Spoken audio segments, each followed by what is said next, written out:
Amigos e amigas, vamos a mais um momento de catequese nos meus endereços da internet, meus endereços telemáticos, Paulo Roberto Maciel, Maciel 7919 no YouTube, Paulo Roberto Maciel 6 barra no Instagram, facebook.com/barra Paulo Maciel da Rádio, canal no YouTube. Você pode digitar Paulo Roberto Maciel, Maciel e chega lá, ok? Tem o blog, repórterpaulomaciel.blogspot.com. Olha, eu pesquisei no canal do YouTube Felipe Rinaldo Queiroz de Aquino para trazer aqui estes tópicos de catequese. Vamos falar sobre a transfiguração de Jesus? Olha, na transfiguração de Jesus, junto com os profetas Moisés e Elias, estes dois falavam sobre a crucificação do Filho de Deus. Jesus, como Deus, em sua onisciência, já sabia exatamente o que ia sofrer, mas a manifestação foi especialmente para os apóstolos Pedro, Tiago e João, os mais próximos do Messias. Jesus já estava a caminho da Terra Santa para ser morto, então quis deixar para os apóstolos a certeza de que ele era realmente Deus, ou seja, um simples humano não se transfigura, como ele se transfigurou. Ele quis mostrar sua glória para que, quando o crucificassem, os discípulos não ficassem desanimados e desesperados. Foi uma preparação da mente dos apóstolos para a sua paixão e morte. Agora vamos falar sobre antes e depois da comunhão. São Tomás de Aquino deixou aos fiéis uma oração para rezar antes e depois da comunhão. Você sabia? Pois é, o livro Orações de Todos os Tempos da Igreja, do professor Felipe Aquino, traz a oração proposta por São Tomás. A sugestão é conversar com Deus num ato de adoração, de arrependimento dos pecados pessoais, pecados da família, pecados dos filhos da igreja, pecados do mundo. Então o fiel que recebeu a hóstia consagrada pode até interceder em oração a Deus por outras pessoas. Senhor, eu peço que tal pessoa se converta, ilumine a cabeça daquela pessoa. Agora vamos falar sobre João, discípulo amado. João Evangelista era certamente, para você que não sabe, quase um adolescente. É o apóstolo mais jovem de Jesus Cristo. Por isso, talvez, seja tido como discípulo amado, tendo em vista que ele devia dedicar um amor intenso por Jesus e houve a recíproca por parte do mestre. Então Jesus também teve esse amor imenso por ele, até porque era um jovem, precisava de mais atenção. O bom ladrão. O que sabemos sobre o bom ladrão? Que ele se arrependeu na última hora, né, e foi salvo. É difícil determinar que nível de glória teve o bom ladrão no céu. O fato é que ele ganhou a graça extraordinária do arrependimento, ou seja, uma contrição perfeita, algo que apaga todos os pecados e vale como se fosse uma confissão.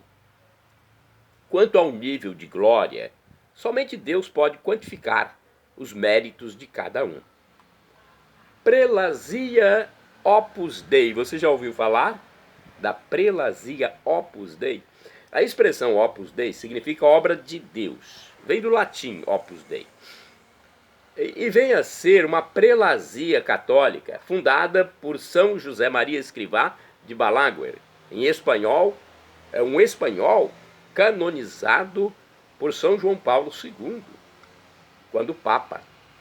A prelazia é como se fosse uma diocese, com um superior que a dirige, mas sem limitação territorial. Ela pode estar no mundo inteiro, isto é, não funciona como uma diocese que possui espaço geográfico próprio, definido. Ela possui bispos e padres, além de leigos consagrados, casados ou celibatários.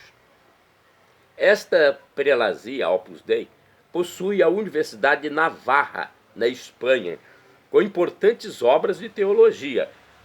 Há, por exemplo, um manual no idioma espanhol que explica a Bíblia do início ao fim.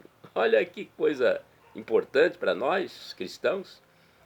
Mesa de credência. Você já ouviu falar da mesa de credência? Olha, o padre normalmente bebe o vinho da Eucaristia na mesa do altar e não na mesa de credência. Essa segunda mesa, a mesa da credência, é um pequeno móvel lateral ao altar de uma igreja cristã, onde se colocam as galhetas, o cálice e os demais apetrechos usados na celebração da missa. Então os ministros ficam lá nessa mesa da credência, cuidando dos objetos, depois ele vai trazendo, vai levando para o padre, né, para o sacerdote. Jesus não fala em dízimo, 10%, na sua passagem pela terra. O dízimo não é mencionado como imposição no Novo Testamento. O católico, de acordo com as condições financeiras de cada um, deve sim ajudar a igreja em suas necessidades. A ajuda não fala em 10%. Cada fiel ajuda como pode. Mas é uma obrigação ajudar, ou seja, é um pecado não participar. Trata-se do 5º mandamento da Igreja Católica. Um padre chegou a dizer que sua paróquia se contentava não com 10%, mas com apenas 1%, um cêntimo do salário dos seus fiéis. Isso significa que quem ganha R$100, por exemplo, né, entrega R$1. Quem ganha R$1.000 entrega R$10. E assim por diante. Igreja Católica não anula casamento. Olha, a Igreja Católica Apostólica Romana não anula o matrimônio. Ela pode sim, através do tribunal eclesiástico, declarar que um casamento ou matrimônio não aconteceu por causa de algum fator essencial que faltou. A Igreja pode entender, após análise de processo, que o casamento foi nulo, isto é, houve nulidade por ter faltado alguma condição sine qua non, uma condição essencial para o matrimônio. A falta de consentimento de uma das partes, por exemplo, pode ser um dos motivos. Outra razão é o erro de pessoa. Há, porém, 19 razões que podem ser analisadas. Uma das perguntas do sacramento do matrimônio é esta: quando as pessoas se casam, é por livre e espontânea vontade que você quer se casar? Se a pessoa foi obrigada ao ato, pode haver nulidade. Arca da Aliança. Olha, na época em que Jesus nasceu, havia o Santo dos Santos no templo, mas a Arca da Aliança não. Esta desapareceu quando o primeiro templo, construído por Salomão, o rei Salomão, foi destruído por Nabucodonosor, na época em que ele invadiu a Terra Santa, cerca de 550 anos antes de Cristo.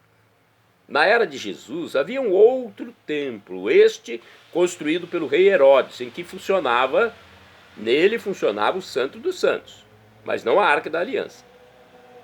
E neste Santo dos Santos, somente o sacerdote entrava uma vez por ano, era no chamado Yom Kippur, o dia do perdão. Julgamento cristão. Você já julgou alguém assim, olhando para a pessoa e condenando na sua mente? Acontece, né? Olha, o não julgar as pessoas. Não julgueis e não sereis julgado. Não tem no Novo Testamento? Pois é. O não julgar as pessoas, que consta do Novo Testamento, não é uma determinação radical. Um pai tem que julgar o filho, o professor tem que julgar o aluno, o juiz tem que julgar o réu. O que o cristão não deve fazer é julgar temerariamente. O que é isso? Julgar temerariamente. Fora de um contexto de necessidade. Se a pessoa não tem a incumbência de fazer o julgamento, não conhece tudo que se passa, pode julgar erroneamente. O sentido é que, para tirar o cisco do olho do outro, é preciso primeiro tirar o cisco do próprio olho. É uma bela informação para você, né? Acesse aí então, arroba Paulo Roberto Maciel, Maciel 7919, arroba Paulo Roberto Maciel 6 barra, repórterpaulomaciel.blogspot.com e facebook.com barra Paulo Maciel da Rádio. E vá também ao canal do YouTube do professor Felipe Rinaldo Queiroz de Aquino, onde diariamente ele faz uma reflexão sobre o Evangelho, responde as nossas dúvidas, já respondeu a várias dúvidas minhas. Eu fiquei satisfeito. Shalom Adonai é uma expressão hebraica que significa a paz de Deus. É o que eu desejo para todos vocês, a paz de Jesus Cristo, meu Deus, na Santíssima Trindade, nesse mistério, o Pai Criador, o Filho Redentor Jesus Cristo e o Espírito Santo, Ruach HaKodesh, o meu santificador.